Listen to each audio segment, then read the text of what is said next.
El día de hoy vamos a estar compartiendo juntos y comenzando con el libro de Ruth.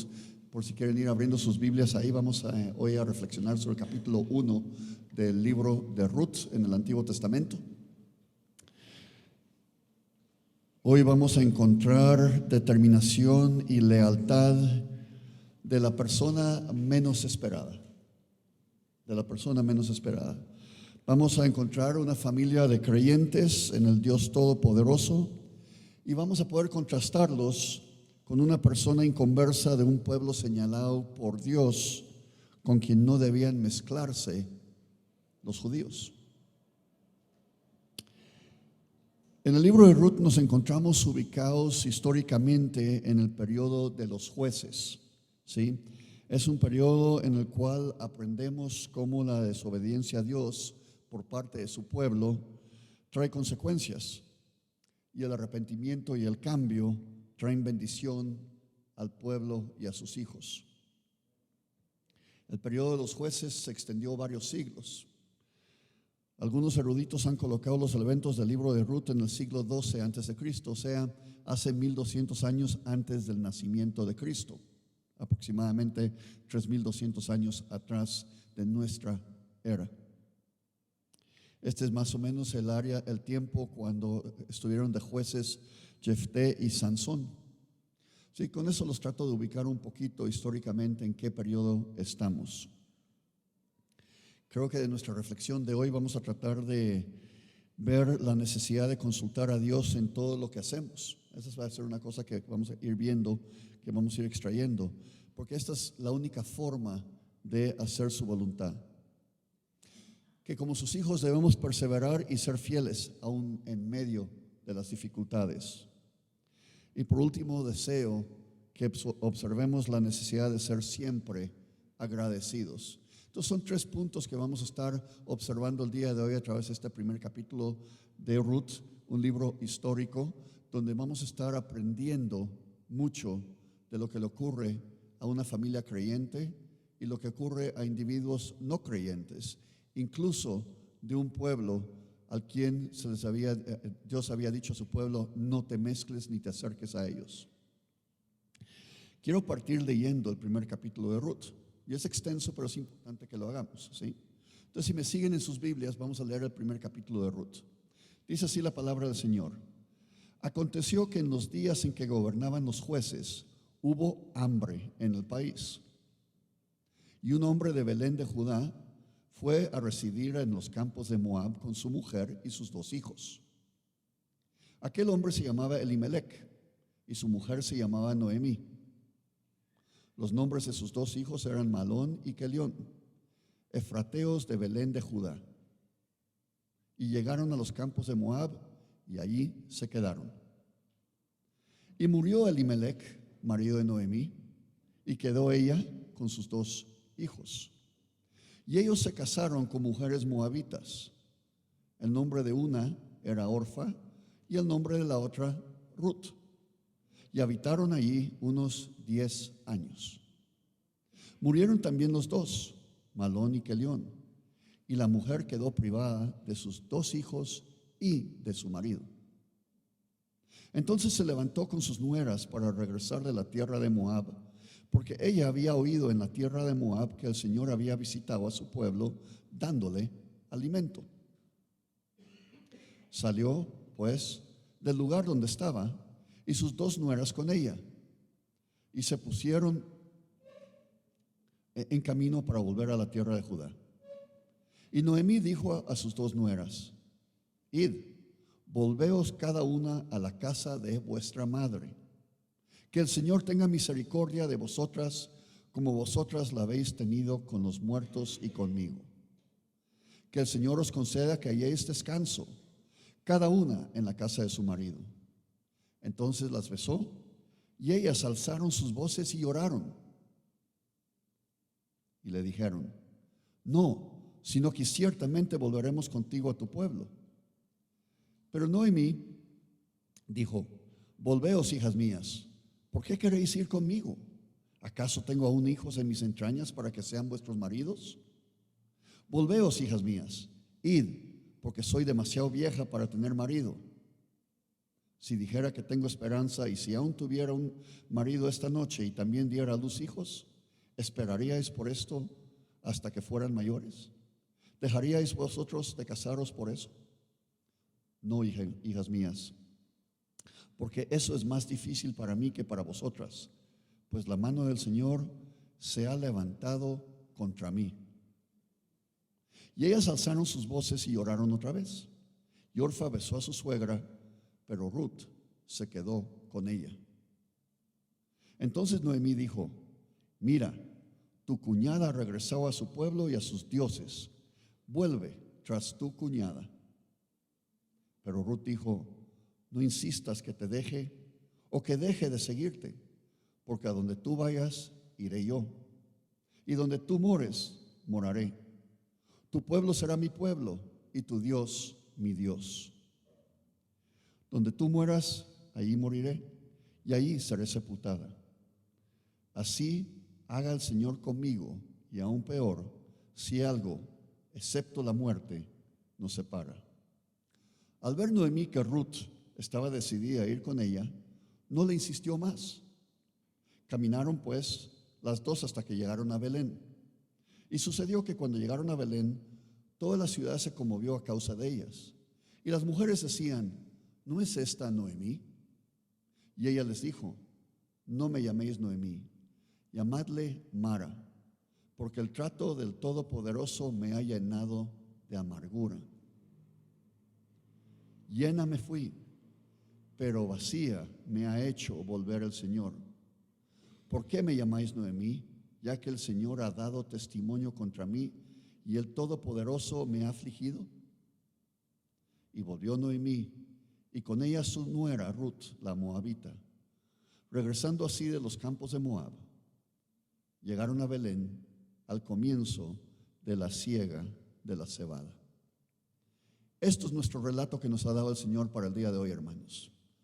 Una historia de una familia de su pueblo que sale de su tierra a causa de la hambruna. Sabemos por el contexto histórico que esta hambruna seguramente era producto de la desobediencia del pueblo y cuando Dios trataba de disciplinar a su pueblo. Y entre las cosas que les ocurrían venía dificultad económica. Y eso lo podemos inferir precisamente del verso 1. Y es interesante que esta familia eran de Belén, y Belén, al no contar con fuentes naturales de agua, estaba particularmente expuesta a la falta de lluvia. Belén está ubicada a unos 5 a 8 kilómetros aproximadamente de Jerusalén, y toda la región aledaña cultivaban granos. Entonces se pueden imaginar el impacto de la falta de agua. Inmediatamente no hay agua, no hay granos, no hay que comer, hay hambruna. Encontramos también en este verso 1 una familia que decide partir de Belén Éfatra, que interesantemente significa ciudad de pan, pero ahora no hay pan, y deciden partir hacia Moab debido al hambre en el país, como dice la palabra. Ahora, a primera vista esto suena razonable, ¿no? Particularmente el cabeza de la casa tiene que ver qué hace. Estamos pasando hambre, me tengo que mover, tengo que ver qué hago, ¿no? Muy razonable parece. Pero llaman la atención dos cosas.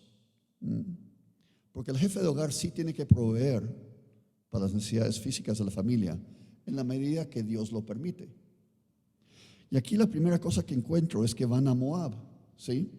Y esto nos debe llamar la atención a la luz de todo lo que hemos leído antes en la Biblia, antes de llegar al libro de Ruth. Lo primero es que Moab es un pueblo producto del incesto, ¿sí? Las hijas de Lot se acostaron con Lot, lo emborracharon, y de ahí surge este pueblo. Ahí está relatado en Génesis 19, versos 30 al 38. Y Dios había dado instrucciones claras a su pueblo en Deuteronomio 23, versos 3 al 6. Y se los voy a compartir rápidamente.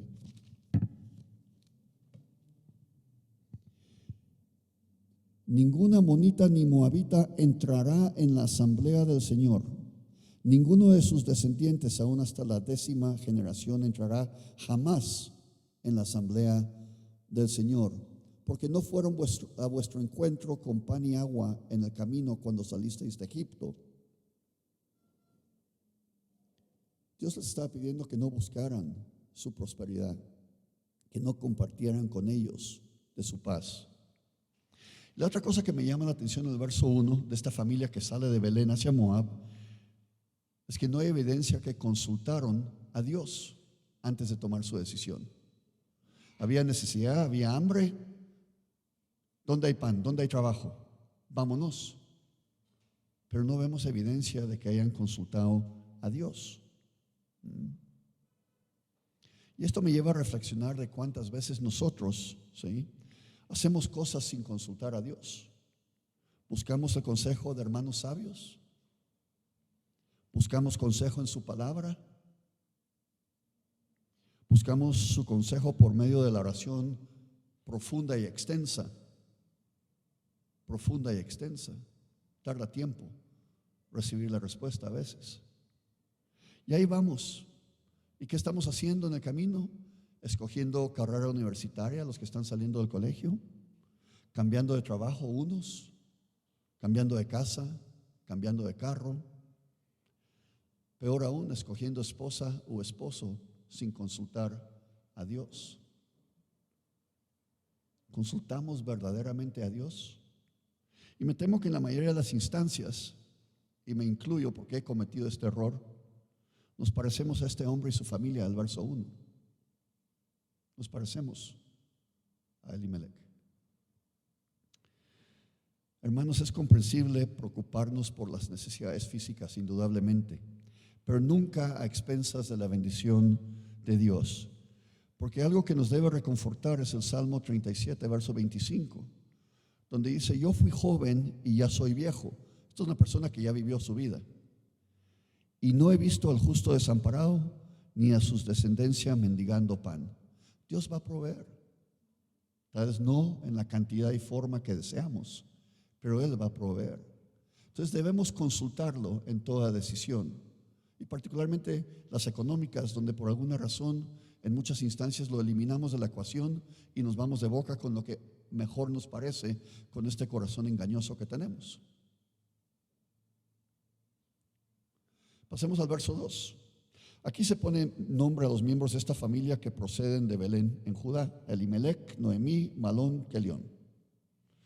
Esta familia probablemente tomó la ruta de Belén hacia Jerusalén, como les dije, unos 5 o 6 kilómetros. Luego enfilaron hacia Jericó para cruzar el Jordán. Esto es básicamente donde entró el pueblo de Dios. Lo vemos en Josué, ¿sí? Cruza con donde se paró, se detuvo el río Jordán para que cruzaran. Pues ahorita van estos en dirección opuesta. Van a cruzar desde Jericó al otro lado, ¿sí? Y ahí probablemente ya conectaron hacia Hezbón, hacia el camino de los reyes, que los habrá enfilado hacia el sur a Moab. Un viaje de unos 160 kilómetros que les habrá tardado una semana. Y la segunda parte del verso 2 dice que llegaron a los campos, las planicies de Moab, y ahí se asentaron. Ahí se asentaron. Recuerden en todo momento que están en un lugar donde Dios ya había dicho a su pueblo: no te quiero mezclándote con los moabitas. El verso 3 nos indica que murió Elimelech repentinamente. Nos tira ya el verso 3 de un capítulo de 22 versos, nos tira ya en el 3: muere el papá, el esposo de Noemí, el sostén y el protector del hogar. Ahora, nos encontramos aquí con un cuadro desolador en el contexto histórico de Ruth, ¿sí? Una viuda con 2 hijos era una persona sin estatus social, y por lo general sin estatus político y económico. Su condición la podríamos asemejar hoy a una persona que vive en la calle por no tener un cuarto o una casa donde habitar. Así de grave era eso en ese tiempo, de una mujer quedarse viuda con hijos. Y al no tener un protector, dependía de una sociedad donde encima de eso ella y sus hijos eran extranjeros. Ahora, en esos tiempos no existía el IX, ningún tipo de seguro social, no existían seguros privados. Literalmente estaba en la calle. De ahí viene el dicho. Nos hallamos aquí con la primera de varias consecuencias que vamos a ir encontrando a través de este capítulo. Cuando un hijo de Dios no le consulta a él antes de tomar una decisión. Porque muere su esposo por causas violentas o naturales, no se nos relata. Y Noemí está en un lugar básicamente desconocido. Imagínense que le pasa esto a usted y está en Tailandia, ¿sí? En un país algo hostil hacia los hijos de Dios. Hágase idea que está en Irán o en la India, donde los cristianos no son bienvenidos, apenas tolerados, sino perseguidos. Entonces la situación es tétrica, ¿no? Es difícil. Entonces ella no tiene ningún soporte. Y hermanos, siempre debemos buscar la voluntad del Padre para no lamentarnos después. Muchas veces, si no la mayoría, nuestros problemas se agravan, no porque no haya problemas, pero se agravan nuestros problemas porque no buscamos su consejo antes de actuar, ¿sí? Y su consejo es perfecto. El verso 4 ya nos va señalando cómo se van complicando las cosas al no consultar a Dios. Estos padres, Elimelech y Noemí, han expuesto a sus hijos. Así que atención, papás. Ellos han expuesto a sus hijos. Y también, miren, también hoy el pecado tiene consecuencias. El pecado básicamente funciona como un anillo concéntrico. Primero afecta al pecador, pero afecta a las personas alrededor de él, y en tercer y en cuarto grado hasta afectar a la sociedad. El pecado tiene consecuencias reales. Usted peca, no solo se está afectando a usted mismo, claro, va a ser el más afectado y el más corregido por Dios, pero usted está afectando a todos los que están alrededor suyo, hasta las personas que no conoce en la sociedad. ¿Y qué encontramos aquí? Pues fíjense, una decisión no consultada los lleva a una tierra donde Dios no quería que tuvieran relación con los habitantes de esa tierra. Pero miren lo que pasa, estos chicos crecen y se enamoran. ¿Y de quién? Pues de las hijas de los moabitas, ¿no? Lógico, son las únicas chicas del barrio, son las únicas chicas. Y estos muchachos, en vez de estar con su familia espiritual en Judá, están en Moab expuestos. Y como vamos aprendiendo y leímos el versículo, Moab es un pueblo idólatra, ¿sí? Las personas en Moab adoran a muchos dioses, no al Dios verdadero y todopoderoso. También sabemos qué pasa cuando hay matrimonios de yugo desigual. Somos advertidos de eso precisamente por Pablo en 2 Corintios capítulo 6 y verso 14. No os unáis en yugo desigual. ¿Y por qué, hermanos? Porque básicamente nuestra escala de valores son diametralmente opuestas a los del mundo. No es por gusto que se nos advierte. Van a haber problemas si vas por ese camino. Pero los papás tomaron una decisión sin consultar a Dios. Llegan a esta tierra, los chicos se crían ahí. Claro, aquí están las chicas, y se paran casando. Chicas que han sido creadas en hogares con valores muy distintos a los valores del pueblo de Dios. Así que los papás, no solo muere el papá, ahora nos encontramos que los hijos se están casando con personas que no son del pueblo de Dios.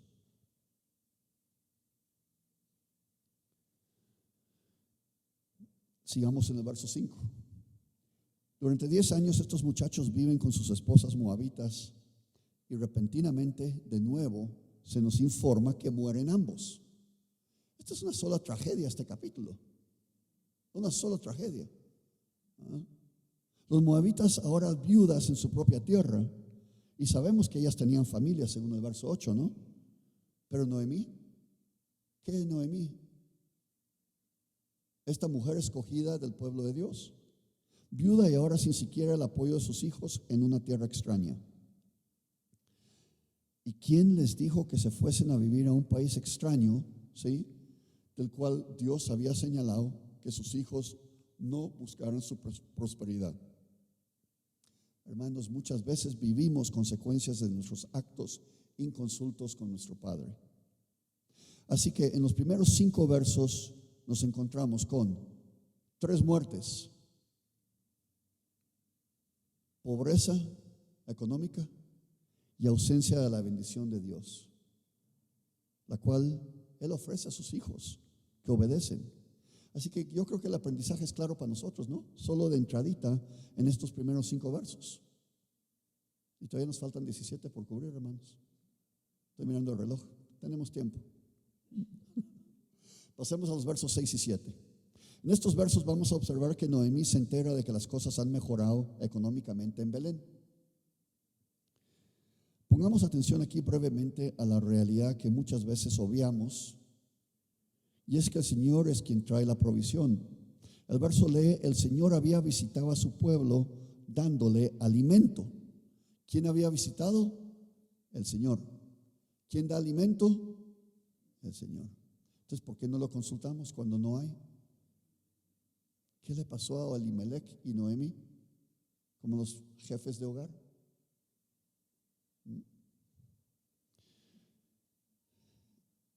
Bueno, ante esta noticia, Noemí, económica y socialmente desprovista, decide emprender camino de regreso a Belén. ¿Sí?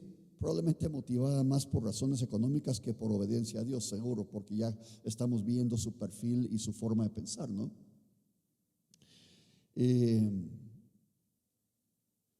Yo me pregunto si con ese retorno ella, porque quiere regresar, según el verso 8, sola a Belén. Y me pregunto si no sentía vergüenza de tener que explicar todo lo que había sucedido una vez regresara, y prefería no tener a sus nueras presentes. La verdad, le había ido mal en Moab, le había ido muy mal. Su falta de una relación profunda de dependencia con Jehová, y piense de su relación de dependencia con el Señor, ¿sí? La tenía ella espiritualmente arrodillada. Ella estaba espiritualmente arrodillada y estaba por consecuencia emocionalmente golpeada. Estaba emocionalmente golpeada. Y por último, físicamente empobrecida. Lo espiritual tiene conexión con nuestro sentir emocional y nuestra condición física. No están desligados uno de otros. Por eso, regreso, debemos consultar al Señor en toda decisión.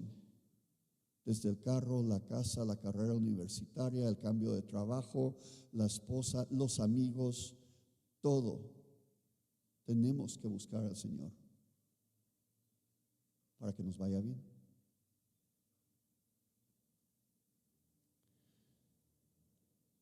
Su insistencia en pedirle a sus nueras que regresaran a las casas de sus madres a mí me llama mucho la atención. Pues se dan cuenta que se pasa una buena cantidad de versos ahí relatando esa insistencia de ella que tanto Orfa como Ruth regresaran a la casa de sus madres, ¿sí? ¿Por qué deseaba esto una mujer del pueblo escogido de Dios? ¿Sí? Porque ella lo que estaba haciendo era regresar a sus nueras a una vida en una sociedad idólatra. Si ven el verso 15, está claro que era una sociedad idólatra, ¿ah? Donde adoraban dioses en plural y con D minúscula. Pareciera que Noemí no buscaba su bien espiritual, estaba más preocupada, ella continuaba más preocupada en sus temas, sus necesidades. Porque si tal es el caso, ¿sería esta una postura correcta para una persona creyente? El deseo del creyente verdadero, hermanos, debe ser el mismo que tiene Cristo. ¿Y cuál es? Que ninguno se pierda, más que todos se salven. Entonces me llama poderosamente la atención esa insistencia, regresen, y ella sabía a dónde las estaba mandando de regreso, a qué tipo de vida las estaba regresando. Y aquí encontramos que Noemí les despide de un beso en el verso 9, y pareciera que ni les está preguntando, ¿eh? Aquí sencillamente las está besando y arrivederci, como dicen los italianos, bye bye, de regreso. Y en reacción, Orfa y Ruth alzaron sus voces y lloraron. Versos 10 al 13 es todo este relato. Y en estos versos primero encontramos donde el llanto y el dolor de Orfa pareciesen un poquito más superficiales, porque ante la insistencia de Noemí no fue mucho, parte de regreso a un mundo oscuro e idólatra. Orfa se va y nunca más oímos de ella. Y es triste como a veces, ¿sí?, no tomamos nosotros la oportunidad de compartir las buenas nuevas de Jesús, hermanos. ¿Sí? Actuamos como Noemí. Tenemos que aprovechar las oportunidades que el Señor nos abre y no dejar a la gente que regrese a la oscuridad. Esta es una tarea que tenemos como creyentes. A nosotros nos fue concedida la gracia y es para compartir esas buenas nuevas de salvación con las demás personas. Pero actuamos como Noemí. Pero en el verso 14 vemos el otro lado de la moneda. Y en contraste con Noemí y su familia, tenemos la oportunidad de observar a una Ruth genuina, determinada. En el verso 16 dice: no insistas. Así le contesta: no insistas. Y aquí es donde encontramos la razón de su determinación, la motivación que le da sustento a esa determinación que tiene ella. Ella dice: tu pueblo será mi pueblo y tu Dios mi Dios. Inmediatamente pregunto: ¿qué pasó? Esta es una mujer moabita criada en un pueblo de no creyentes. Pues que Ruth la moabita, la gentil, la inconversa, se ha convertido por la gracia del Señor. Noten su expresión en el 17: así haga el Señor conmigo. ¿Cuántos de ustedes dicen: así haga el Señor conmigo? O ni siquiera se les pasa por la cabeza. Así haga el Señor conmigo. No, somos como Elimelech. Yo voy a hacer conmigo lo que a mí me parece hacer. Ella entiende quién es su Señor, porque este vocabulario solo puede salir de la boca de una persona creyente. La determinación de Ruth de seguir a Noemí radica en su deseo de vivir con y entre el pueblo de Dios, en la tierra y comunidad que Él ha designado para adorarle a Él. Y Ruth muestra la pasión de una creyente, de una santa, apartándose de los lugares oscuros, de dejar su vida anterior por uno, junto con un pueblo creyente que busca a Jehová. Su determinación y lealtad tienen una base sólida, su fe puesta en el Dios verdadero. Y eso es lo único que nos sostiene a nosotros, nuestra fe puesta ¿dónde? En el Dios verdadero. ¿Cómo está su determinación para seguir al Señor fielmente? Tal como lo hizo Ruth, al dejar su tierra y prácticas pasadas. A nosotros nos corresponde seguir a Jesús, eso es lo que nos corresponde. Y lo tenemos que seguir fielmente en medio de una sociedad que rechaza más y más el evangelio de Jesús y la forma de vida que Él demanda para su creación. Y saben que el estilo de vida que Él demanda es un estilo de vida que choca al no creyente, porque no es suficientemente perverso. No es suficientemente perverso nuestro estilo de vida si lo estamos practicando como Jesús demanda. ¿Sí? No miente, no engaña, no es inmoral, no blasfema. En medio de esta sociedad, ¿cómo están su determinación y lealtad a Jesús para seguir sus preceptos? ¿Está dispuesto a caminar la milla extra y apartarse de todo lo conocido anteriormente, al igual que lo hizo Ruth? Ruth es una mujer recién convertida que nos deja lecciones de determinación y fidelidad hacia el Padre, que Noemí, una hija suya de años, no practicó. Vemos aquí un contraste muy fuerte. Noemí y su familia actuaron más por propio parecer que buscar las cosas de Dios, contrario a lo que hizo Ruth. Ya estamos llegando al verso 19 y encontramos que llegan a Belén y el pueblo es conmovido al verlas. Probablemente porque pensaron que Noemí estaba muerta después de tantos años en una tierra lejana con la cual no debía relacionarse un creyente, o probablemente al verla viuda y sin hijos, o probablemente al verla famélica, ya que no tenía sustento diario.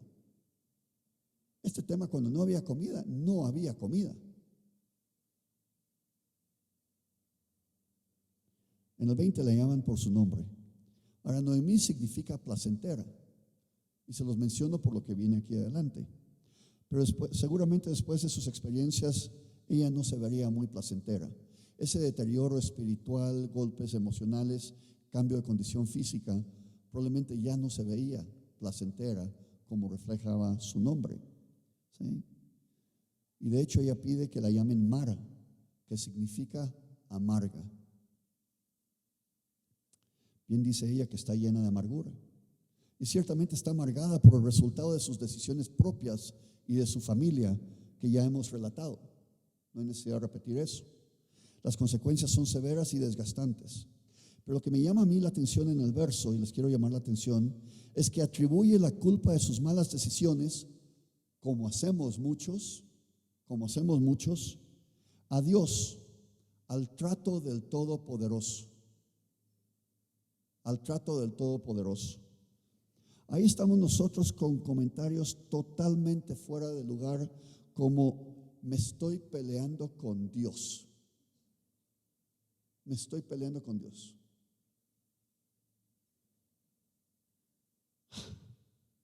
No quiero parafrasear a Pablo, pero sí quiero tomar de su imagen, donde el barro, imagínense, se está peleando con el alfarero. El barro se está peleando con el alfarero como si eso fuera siquiera una posibilidad. Y es un absurdo, pero ahí estamos. Me estoy peleando con Dios. ¿No? Repitiéndolo para no enfrentar nuestra propia responsabilidad al no consultarle a Él en todo. Como dije, hay problemas en la vida. Eso es innegable, estamos en un mundo caído.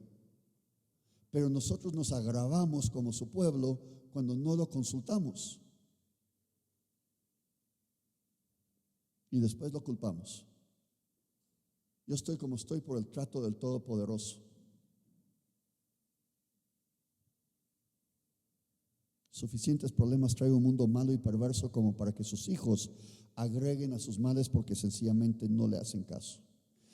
Yo quisiera solicitar hoy, previo a Santa Cena, que nos va a dirigir Nelson, que vayamos cerrando nuestros ojos y pidiendo perdón a nuestro Creador por nuestra insolencia de atrevernos a culparle a Él por nuestros males, porque esa es una insolencia. Pidamos perdón, un perdón que lleva arrepentimiento, un perdón que lleva a un cambio de conducta. No seamos como Noemí. En el verso 22 y último, ellas ya han llegado a Belén, ¿sí? Y en el cuidado y provisión del Señor llegan al comienzo de la siega de la cebada. Y ustedes dirán, ¿por qué se intercaló eso ahí de último? Y aunque no lo veían ellas, ¿sí? Ruth y Noemí, el Señor ya estaba preparando el camino para su cuidado y provisión por medio del pariente redentor. Este es un concepto teológico muy importante en el libro de Ruth, el pariente redentor. El resto del relato de Ruth nos va a introducir al pariente redentor y su concepto teológico análogo. Pero la figura del pariente redentor es muy importante en todo este libro y también para nosotros. Entonces lo toco muy someramente. El pariente redentor es aquel capaz de rescatarnos de nuestra desdicha. El pariente redentor es aquel capaz en posibilidad de rescatarnos de nuestra desdicha. Vamos a encontrar en el libro de Ruth más adelante con los siguientes predicadores a un personaje de nombre Boaz que viene y es usado para rescatar a Noemí y Ruth de su desdicha. Pero para nosotros, Jesús. Para nosotros, Jesús. De hecho, aunque solo lo menciono de paso, encontramos en este libro el hecho histórico de que Ruth, la moabita, la inconversa que se vuelve a Jehová, al Dios Todopoderoso, va a tener un hijo de nombre Obed. Ruth más adelante va a tener un hijo de nombre Obed. Y Obed va a ser el bisabuelo del rey David. Y sabemos, porque hemos estudiado nuestra Biblia, y si no, váyanse a su primer capítulo de Mateo, ¿sí?, donde se traza la línea genealógica de Jesús. Miren la conexión. Miren la conexión. ¿Sí? Así que quiero regresar a preguntar si alguien aquí no conoce a Jesús, ¿sí?, en una relación personal e íntima. Esta es la oportunidad, el día de hoy, de tomar su oferta de salvación. No se la está imponiendo, sencillamente se la está ofreciendo como un regalo que tiene un lazo y usted solo tiene que jalar y destaparlo en el momento que usted decide y está consciente y se arrepiente de sus pecados. Y le pide a Él que llegue a morar en su corazón. Esta es la oportunidad hoy. Esta es su oportunidad. Jesús vino para salvarnos y para darles vida plena.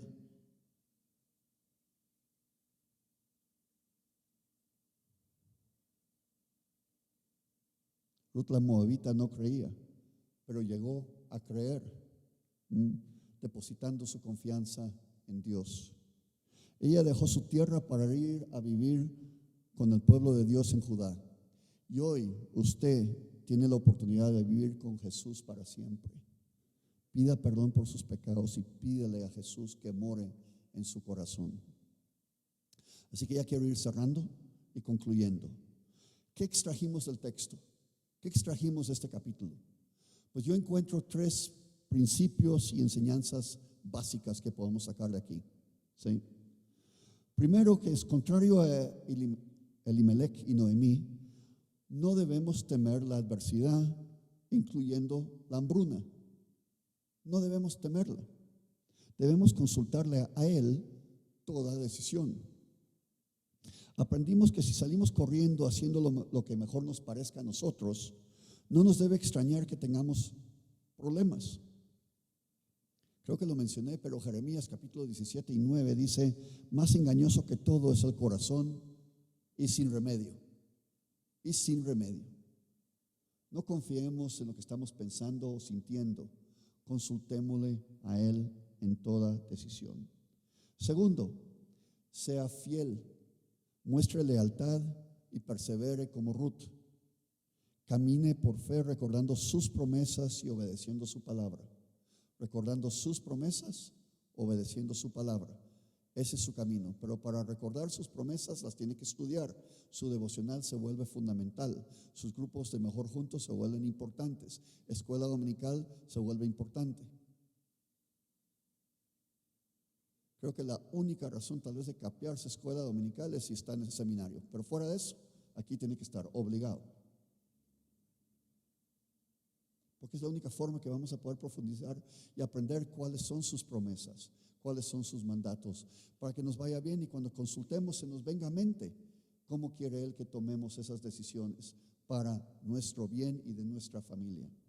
Y tercer punto, no se llene de amargura, no se vaya a llenar de amargura. Dé gracias en todo. 1 Tesalonicenses 5:18 dice: dad gracias en todo porque esta es la voluntad de Dios para vosotros en Cristo Jesús. Y a veces la voluntad del Señor es que aprendamos de nuestros errores.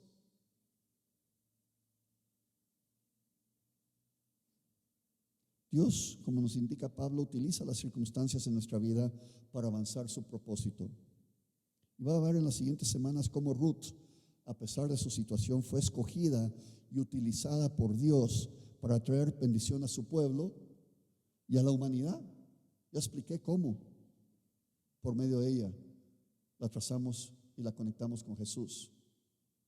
No se amargó como Noemí, más bien mostró determinación y fidelidad a Él. Así que terminemos en oración, hermanos. Antes de la Santa Cena, oremos. Señor Jesús, esta mañana, primero nos arrepentimos. Nos arrepentimos porque no te consultamos cuando debemos. Nos arrepentimos también porque a veces te culpamos a ti de nuestros males. Hemos hecho mal, Señor, y esta mañana lo queremos admitir y queremos pedir tu perdón en confesión. Queremos que nuestro corazón esté limpio y puro antes de celebrar la mesa de la comunión contigo. Señor, danos el deseo de estudiar tu palabra profundamente para que podamos saber cuál es tu voluntad, para hacer tu voluntad, que es santa, es perfecta, es pura.